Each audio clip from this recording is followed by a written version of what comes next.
To record. Yep. And we're back. Happy Father's Day to all the fathers, potential fathers, all the mothers who have been fathers all these years. I hope you had a good time. I was busy today actually dropping off scented perfumes to some highly reputable men who have been fathers to many people. So I got back not too long ago, and now I'm ready to do another session with you. This session is estimated to go for about 2 hours. It could go for more, but I want to try and ration the sessions well enough that each video that you go through should be about 1 hour, 45 minutes to 1 hour, so you get the right information.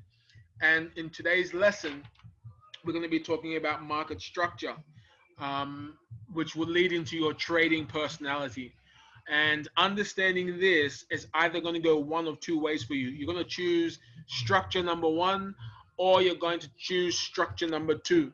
And whichever one you choose, stick to that structure for your entire journey. Now, people have an issue when I say things like that because people have this notion that I need to learn everything, right? I need to learn everything. No, you want to learn everything, not that you need to. And what I'm going to say is life doesn't pay you according to what you know. Okay? Life rewards you for what you put into practice. Knowing is one thing, application of what you know, which is called wisdom, is another thing. You see, when Solomon had his encounter with God, King Solomon, and God said, ask for whatever you want, Solomon was smart enough to ask for wisdom. All of our financial advice came from the richest person who ever lived, and this man asked for wisdom. And his result for asking for wisdom was that he became the richest man to ever live. You see, wisdom pays bills, not knowledge. I'm going to repeat that. Wisdom pays the bills, not knowledge, not what you know. What we know got us into the mess that we went into in the first place. What we thought we knew got us into the trouble we are now. What we think we know ends up being the destruction of our well-being. You don't need to learn everything. You need to learn the right thing. And you need to learn the right thing for you. Are we together? Drop a 111 if we're together so far. The mistake in Forex is that I want to learn a little bit here. I want to learn a little bit here. I want to look at this mentor here. I want to look at this guru here. I want to take this course here. I want to take that course here. I have designed this place to be a course that has many courses within the course. So this beginner's bootcamp is a course, but it's only a footprint in the major course. And so what you're learning here is just a small part of what you need to know. Now, everybody has a different personality, right? And that is why the biggest system that has never changed has been the schooling system. And the schooling system is the most unfair system that has ever existed. And it is, remember when I was talking about systems? There was the godly system and then there's the world system. And I alluded to the fact that the bank is under the world system, and the bank encourages you to save your money and hoard your money and not invest, whereas the godly system or the biblical system encourages you to invest. I know a lot of people will have an issue with this statement, but the schooling system falls in the same category. The schooling system encourages you to be an individual. It encourages you to think as an individual. It encourages you to be original, but you are marked by one exam. You are marked by the same exam. So those who have intellectual disability, those who have a mental disability, a physical disability, an emotional disability are judged by the same exam. And that exam, if you're an employer, you're looking at that result of the exam and you're going to judge whether you want to employ the person or not. So don't apply what you think you knew in school to Forex because that's not going to work. We have a lot of people that know a lot of things in Forex, but they have nothing to show for it. I hope everybody is with me so far. Who's with me so far? Dropping a Y or a yes. You will notice in this academy, there are certain things I don't even like pay attention to. Okay? You will notice that there are certain things I don't pay attention to. Just give me a second. I just realized that I haven't sent the link to some of the other classmates. That's why I guess the levels have been low. So just give me a second.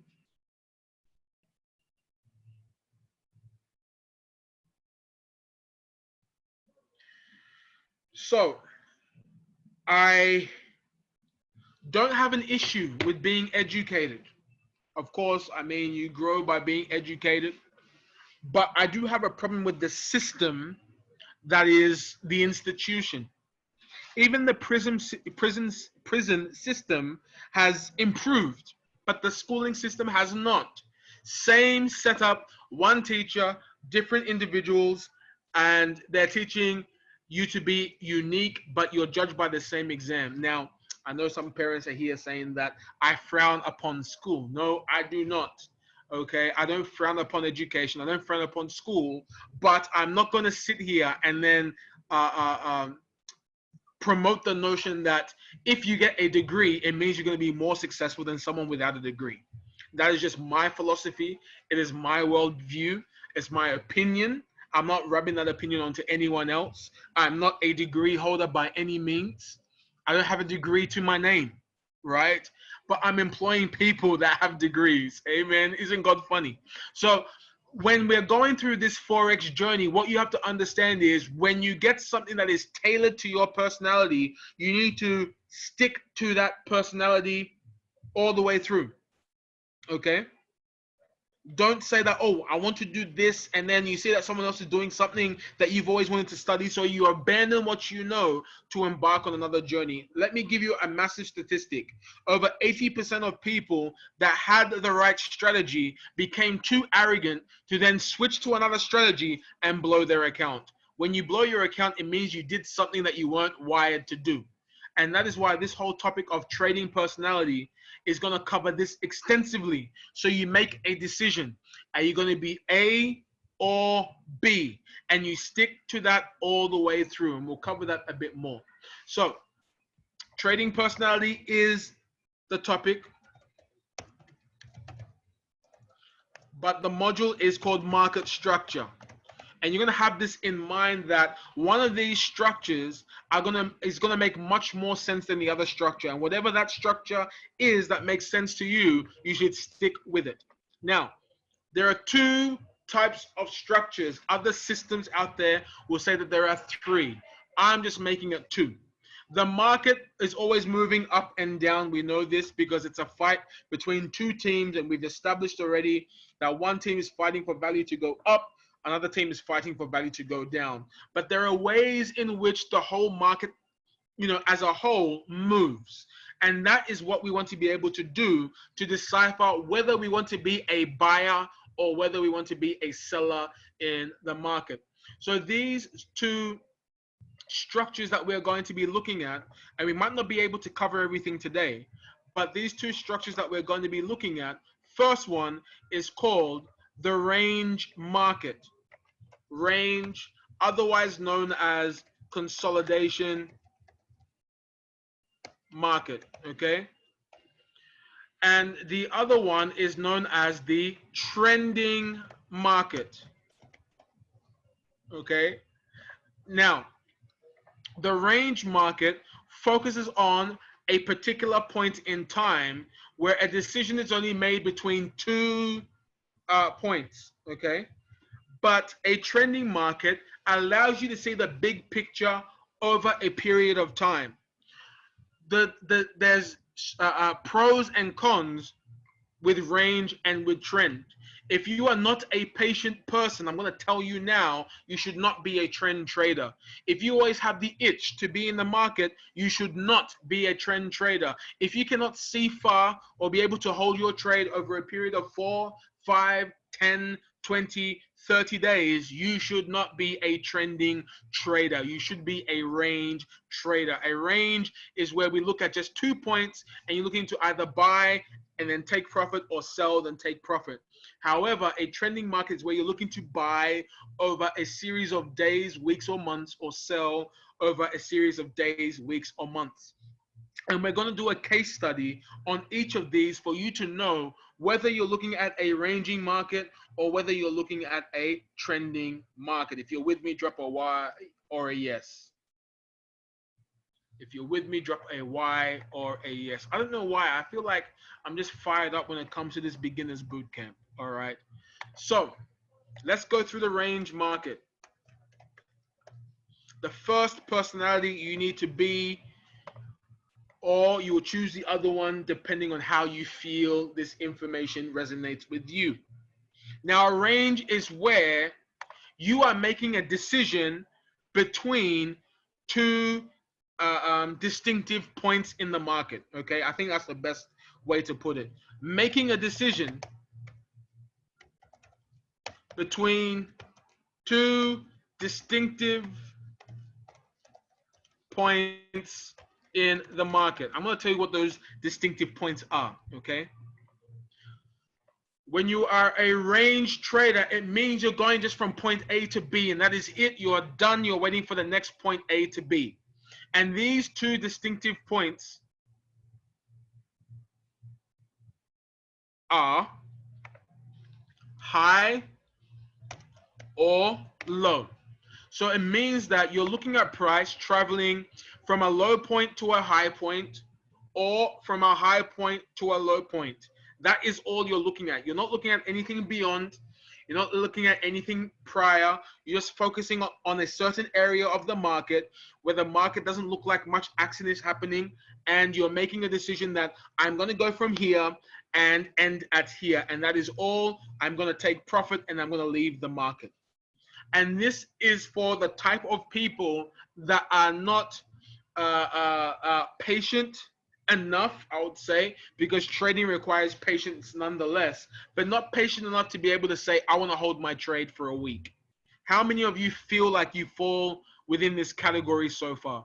You are a trader, but you don't think that as of now, at this level, you can see yourself buying now and taking profit in 2 weeks' time. If you don't feel like you're that type of trader, then range is for you. However, there are some range trades that could take up to 2 weeks, but at least you know you're going between two distinctive points.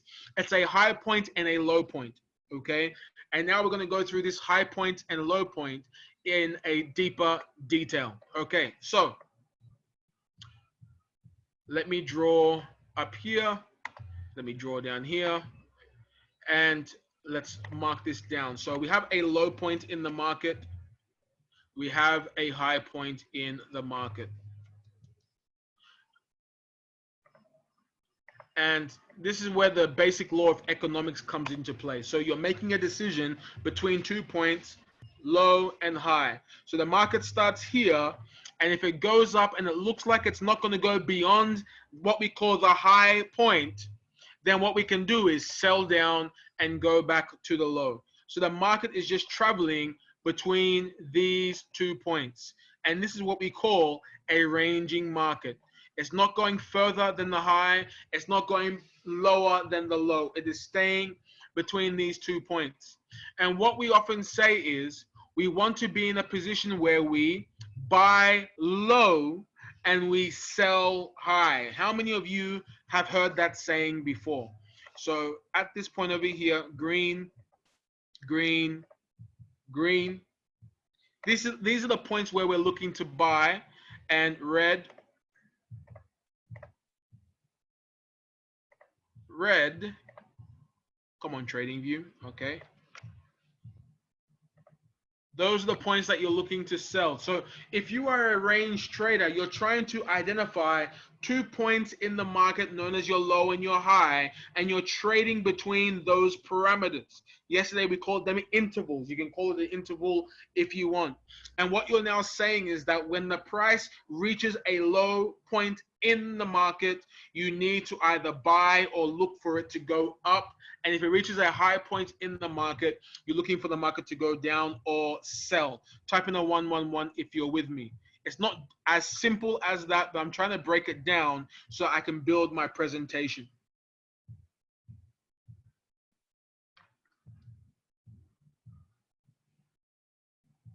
Great. So now what we have come to is, how can we make these distinctions known?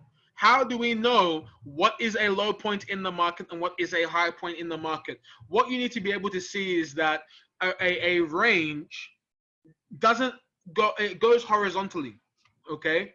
And it's just traveling between those 2 points, and it's staying within the confines of those 2 points. Consider it to be like a floor or a ceiling. And so let's make some notes here as you're writing in your book. First thing, we want to make the note of, if price gets to a high point, price gets to a high point, we are looking to sell. Okay, so I want to make that note here. And then I'll make another note here. If price gets to a low point, we are looking to buy.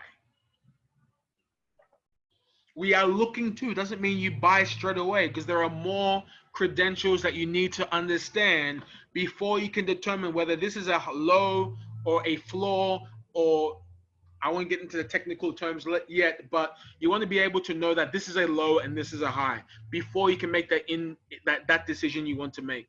So what is that decision? Well, according to other systems, this is how I learned how to trade. And maybe for those who don't know my history, I wasn't coached by anyone. I'm self-taught. Okay.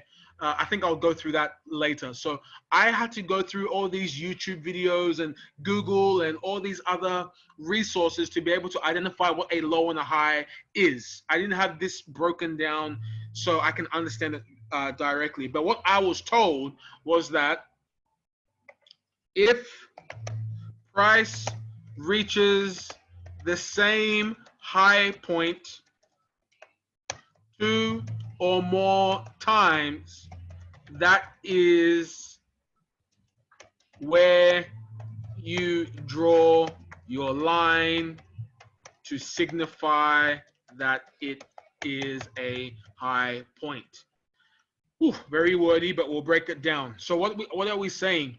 For you to even consider drawing your horizontal line to signify a high point looking to sell in the future, the definition that has been taught is that price must get to an area 2 or more times before you can consider it to be a high point. I'm giving the technical name a bit later. So when you look at the high that I have drawn, how many times has price gone to and then has bounced back? How many times has it done that? When you look at the chart that I've drawn, how many times has price gone to a high point and then has bounced back?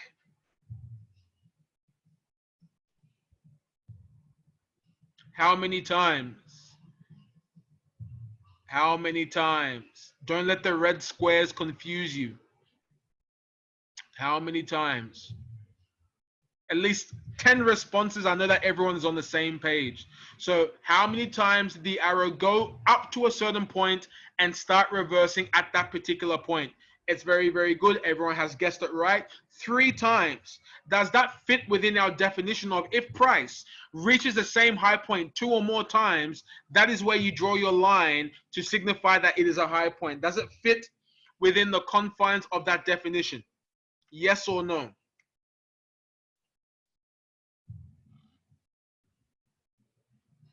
Does it fit within our definition? Of course, very good. So now the same thing applies to the low. Now if price reaches a low point 2 or more times, it is where you want to use your line to signify that price has hit a low point in the market. The horizontal line is the tool that you're going to be using to be able to signify that. So how does this look in the market?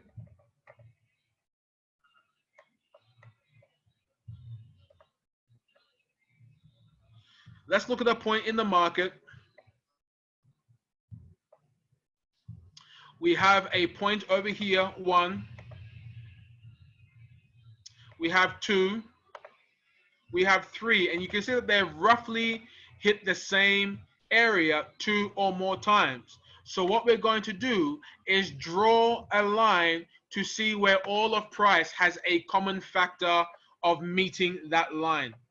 Now already, as I've drawn this, you're going to encounter an issue. And this is where we're going to try and merge what we've learned just now into our next lesson. Because when you're looking at it like this, ranges are not as simple as the definition. There needs to be a lot of thought behind what you are doing. But let's draw this for now. Now, these are the points you're looking to sell in the market. I've marked it red. Now let's see if we can find a low, because every high needs to have a corresponding low. So let's do this on the chart so that we can see what is going on. We can see something over here. I'll color it green. 1, 2, 3. By the way, thank you for all those who messaged to say that they enjoyed the engulfing candle lesson yesterday. I told you when I was going through this beginners boot camp, I was going to be as thorough as possible so you understand everything that is going on. So over here, you see that I have marked 1 point, 2 points, 3 points, 4 points. And what I'm going to do is I'm going to draw a line to see where the line can kind of meet price at every single touch. And that happens like this. So this is a system that we were taught that if price gets to a point 2 or more times, that is where you draw a line to signify a high point or a low point, and you're buying and selling in between those areas. Drop a Y or a yes if you understand this one so far.